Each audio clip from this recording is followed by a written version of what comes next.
மாகேவில் முதல் முறையாக நடைபெற்ற மக்கள் குறைகேட்பு முகாமினை சட்டமன்ற உறுப்பினர் ரமேஷ் பரமபத் தொடங்கி வைத்து மக்களின் குறைகளை விரைந்து தீர்க்குமாறு அதிகாரிகளிடம் அறிவுறுத்தினார்.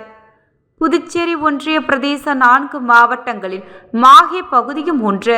கேரள மாநிலம் கோழிக்காடு அருகே அமைந்துள்ளது. இதன் சட்டமன்ற உறுப்பினராக காங்கிரஸ் கட்சியை சேர்ந்த ரமேஷ் பரமபத் உள்ளார். மாகே தொகுதியில் வளர்ச்சி திட்டங்களை செயல்படுத்த புதுவை அரசு அதிகாரிகள் ஆர்வம் காட்டுவதில்லை என குற்றச்சாட்டு கூறப்படுகிறது. இந்த நிலையில் சட்டமன்ற உறுப்பினர் ரமேஷ் பரமபத் தீவிர முயற்சியின் காரணமாக முதல் முறையாக மக்கள் குறைதீர்வு முகாம் பல்லூரில் உள்ள ஏவிஎஸ் சில்வர் ஜூப்ளி ஹாலில் நேற்று நடைபெற்றது. மாகே மண்டல நிர்வாகி மோகன் தலைமையில் நகராட்சி ஆணையர் சதர்சிங் மற்றும் அனைத்து துறை அதிகாரிகள் பங்கேற்க மக்கள் குறைதீர்வு முகாமினை ரமேஷ் பரமபத் எம்எல்ஏ தொடக்கி வைத்து அதிகாரியுடன் இணைந்து மக்களின் குறைகளை கேட்டறிந்தார்.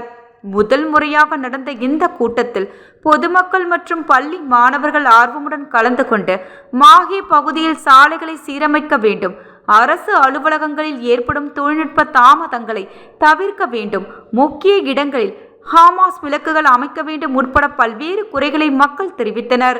இதனை கேட்டறிந்த எம்எல்ஏ ரமேஷ் பரமபத் விரைந்து குறைகளை சரி செய்யுமாறு அதிகாரிடம் வலியுறுத்தினார்.